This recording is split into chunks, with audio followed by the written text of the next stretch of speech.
Assalamualaikum anak-anak, selamat datang di video Bapak kali ini.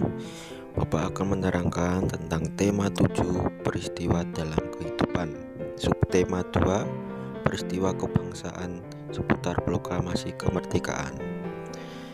Oke, Bapak akan menunjukkan suatu percakapan antara ayah dan anaknya. Ayo bermain peran sebagai tokoh Benny dan ayah. Kalian buka buku siswa halaman 87. Benny dan ayah di kebun cengkeh milik Pak Rudi. Benny bertanya dengan ayahnya. Ayah, tadi sewaktu kita datang di daun-daun cengkeh dan rerumputan terdapat titik-titik air. Kemana perginya titik-titik air itu? Mengapa sekarang tidak ada lagi? Cakap Benny. Itu namanya embun. Tadi ketika kita datang masih pagi, jadi masih banyak kita jumpai embun-embun di daunan. Sekarang sudah siang. Embun-embun itu menguap terkena panas sinar matahari. Peristiwa ini disebut penguapan. Proses penguapan embun terjadi dengan bantuan energi sinar matahari dan angin. Akibat panas dari sinar matahari, air menguap menjadi uap air, kata ayah. Oh, begitu, ujar Benny. Energi panas atau kalor memiliki peran utama dalam proses penguapan tersebut. Energi panas dapat mengubah suhu benda dan dapat mengubah wujud benda, ujar ayahnya. Slide selanjutnya. Tadi kan kita sudah mengetahui penyebabnya embun menghilang di waktu siang hari. Kita akan melakukan percobaan. Tujuannya adalah mengamati perubahan wujud benda. Kalian siapkan alat-alat dan bendanya, yaitu es, mangkuk, dan palu. Lakukanlah percobaan perubahan wujud benda bersama kelompokmu. Cara kerja. Siapkan alat-alat dan bahan tadi yang kalian sudah siapkan. Kedua, pecahkan es hingga berukuran kecil-kecil seperti gambar nomor 2 tersebut menggunakan palu. Letakkan beberapa potongan es di mangkuk. Keempat, letakkan es tersebut di bawah panas terik matahari. 5. Biarkan es selama 5 menit hingga mencair. Terus kalian amati perubahan pada es tersebut. Kesimpulan dari percobaan tadi adalah adanya perubahan suhu pemanasan dan pendinginan dapat mengakibatkan perubahan wujud benda. Pada saat menerima atau melepaskan kalor, maka hal tersebut mengalami perubahan wujud, yaitu mencair karena adanya pemanasan. Tadi kalian sudah mempraktekkan benda padat menjadi cair dari es batu tersebut. Oke, selanjutnya kalian buka halaman selanjutnya. Peristiwa perubahan wujud benda padat menjadi cair karena adanya pemanasan disebut mencair. Ingat ya, disebut mencair ya anak-anak.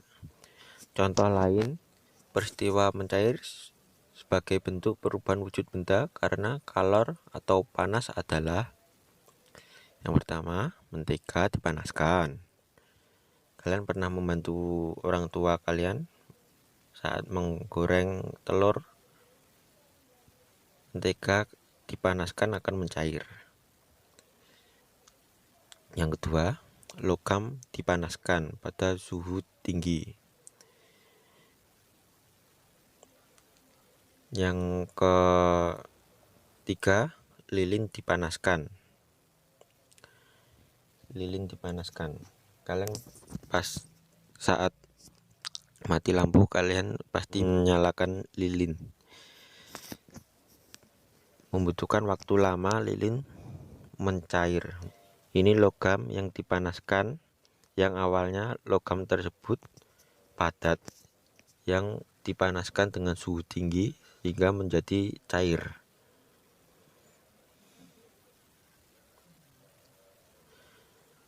Kita melakukan percobaan lagi ya anak-anak, itu mengamati perubahan wujud benda. Tujuannya adalah memahami berbagai sifat dan perubahan wujud benda. Alat dan bahan yang dibutuhkan dalam percobaan ini antara lain adalah kalian siapkan 1 batang lilin, korek api, 1 buah sendok makan, 1 sendok teh, dan mentega atau 1 butir telur. Langkah kerja sebagai berikut. Nyalakan lilin. Pada nanti kalian taruh lilinnya di atas lantai atau di atas piring, lalu kalian nyalakan. Letakkan mentega di atas sendok makan yang kalian sudah siapkan tadi. Letakkan bagian sendok dengan mentega di atas api lilin selama kurang lebih 5 menit. Amati perubahan yang terjadi. Kalian amati perubahan yang kalian lakukan. Kesimpulan adalah benda mengalami perubahan wujud jika terkena suhu. Perubahan tersebut dapat berupa perubahan wujud padat, dapat berubah menjadi cair, atau sebaliknya. Banyak peristiwa di sekitar kita yang menentukan perubahan wujud benda karena kalor. Bahkan sekitar rumah kamu akan menjumpai peristiwa itu. Nah, bagaimana dengan peristiwa sebelum, sesaat, dan sesudah pembacaan teks proklamasi? Peristiwa apa sajakah yang terjadi? Mari kita pelajari bersama. Banyak peristiwa terjadi turut mengiringi peristiwa pembacaan teks proklamasi. Peristiwa yang terjadi menjadi catatan sejarah penting bagi bangsa. Sekarang bacalah teks berjudul Peristiwa Menjelang Sesudah dan Pembacaan Teks Proklamasi.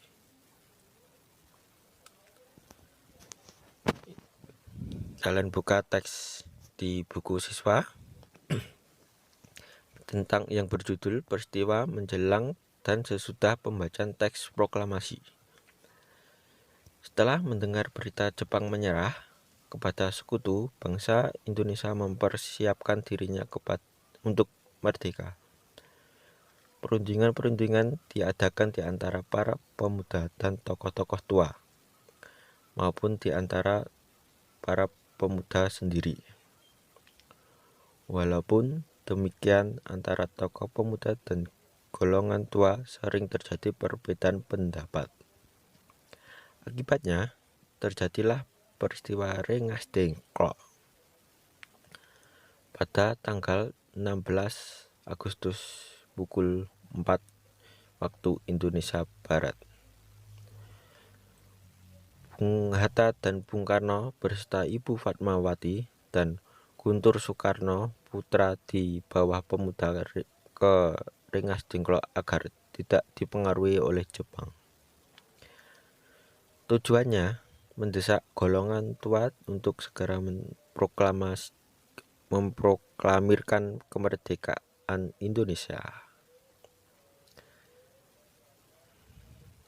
Setelah melalui perdebatan di tengah Ahmad Subarjo menjelang malam hari, kedua tokoh Bung Hatta dan Bung Karno akhirnya kembali ke Jakarta. Rombongan Soekarno dan Hatta sampai di Jakarta pada pukul 23 waktu Indonesia Barat. Soekarno dan Hatta telah singgah di rumah masing-masing, lalu bersama rombongan lainnya menuju rumah Laksamana Maida di Jalan Imam Bonjol nomor 1 Jakarta, yaitu tempat Ahmad Subarjo bekerja. Di tempat itu mereka akan merumuskan teks proklamasi kemerdekaan Indonesia. Perumusan sampai dengan penandatanganan teks proklamasi kemerdekaan baru selesai pada pukul 4 waktu Indonesia Barat pada dini hari, yaitu tanggal 17 Agustus 1945. Pada saat itu disepakati bahwa teks proklamasi akan dibacakan di halaman rumah Insinyur Soekarno di Jalan Pegangsaan Timur 65 Jakarta pada pukul 10 waktu Indonesia Barat. Oke, selanjutnya adapun peristiwa setelah dibacakan teks proklamasi kemerdekaan sebagai berikut. Yang pertama, penyebaran peristiwa berita proklamasi kemerdekaan 17 Agustus 1945. Yang pertama, para pemuda menyebarkan berita proklamasi melalui berbagai cara, antara lain menyebarkan pamflet, mengadakan pertemuan, dan menulis pada tembok-tembok. Wartawan kantor berita Domai, sekarang kantor berita Antara, Sahrudin berhasil menyelundupkan teks proklamasi dan diterima kepada bagian radio Wahidin B. Palewan. Teks proklamasi tersebut kemudian diberikan kepada Vivus untuk segera disiarkan melalui radio. Peristiwa proklamasi kemerdekaan Indonesia juga disebarkan melalui berbagai surat kabar harian. Suara Asia di Surabaya adalah koran pertama yang menyiarkan berita proklamasi. Pihak pemerintahan Republik Indonesia juga menugaskan para gubernur yang telah dilantik pada tanggal 20 September 1945 untuk menyebarluaskan berita proklamasi kemerdekaan Indonesia di wilayahnya. Oke, selanjutnya sambutan rakyat di berbagai daerah terhadap proklamasi kemerdekaan Indonesia. Peristiwa penting yang menunjukkan dukungan rakyat secara spontan terhadap proklamasi kemerdekaan Indonesia antara lain sebagai berikut. Rapat raksasa di lapangan Ikada atau disebut juga Ikada Atletik Jakarta, Nana. Jakarta pada tanggal 19 September 1945 menyebutkan kemerdekaan. Usaha menegakkan kedaulatan juga terjadi di berbagai daerah dengan adanya tingkat heroik di berbagai kota yang mendukung proklamasi kemerdekaan Indonesia. Antara lain di Yogyakarta, Semarang, Surabaya, Aceh, Bali, Palembang, Kalimantan, Bandung, Makassar, Lampung, Solo, Sumatera Selatan, bahkan sampai Sumbawa. Oke, selanjutnya slide selanjutnya adalah temukan kosakata baku dan tidak baku pada bacaan yang berjudul peristiwa menjelang dan sesudah pembacaan teks proklamasi. Carilah arti katanya di Kamus Besar Bahasa Indonesia. Ini tugas untuk kalian. Kalian harus mencari kosakata pada bacaan. Di sini terdiri dari kosakata baku, lalu arti kata, kosakata tidak baku, arti kata. Nanti kalian tulis di buku kalian ya. Oke, selanjutnya Bapak lanjutkan ke slide berikutnya. Apakah kamu sudah paham teks yang dibaca? Pasti sudah paham ya anak-anak. Oke, kita lanjutkan.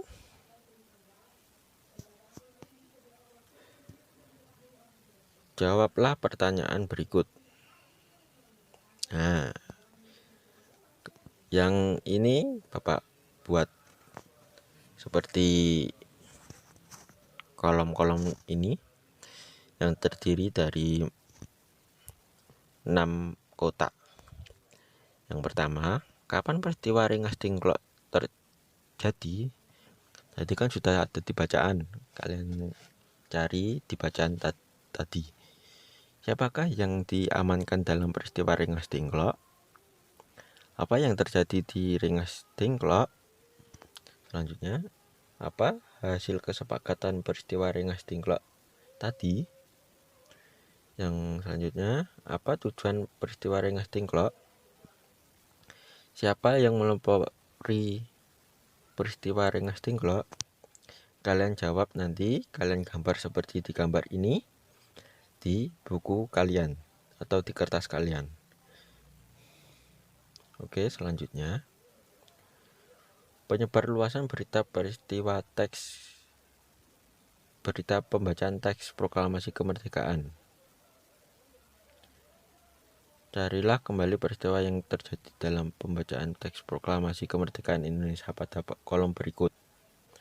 Yang jawabannya adalah penyebaran berita proklamasi dilakukan dengan menyebarkan pamflet, pengadaan pertemuan, dan penulisan pada tembok-tembok. Disiarkan melalui radio dan surat kabar. Dan para gubernur di wilayahnya. Jadi anak-anak, surat kabar hingga pamflet-pamflet tadi disebarkan agar rakyat Indonesia mengetahui bahwa sudah dibacakan teks proklamasi kemerdekaan. Artinya Indonesia sudah merdeka pada tanggal 17 Agustus 1945. Yang diimbangi oleh reaksi masyarakat Indonesia, yaitu reaksi masyarakat ditunjukkan dengan rapat raksasa di lapangan Ikada atau Ikatan Atletik Jakarta ya anak. Jakarta pada tanggal 19 September 1945. Tindakan heroik di berbagai kota mendukung proklamasi kemerdekaan Indonesia, antara lain Yogyakarta, Semarang, Surabaya, Aceh, Bali, Palembang, Kalimantan, Bandung, Makassar, Lampung, dan Solo, Sumatera Selatan sampai Sumbawa. Peristiwa pembacaan teks proklamasi pada tanggal 17 Agustus 1945 merupakan tonggak sejarah yang menjadikan bangsa Indonesia merdeka dan berdaulat. Seluruh rakyat Indonesia menyambut dengan penuh kegembiraan. Pasti kalian kalau 17 Agustus akan merayakan, biasanya ada perlombaan, upacara, dan lain-lain.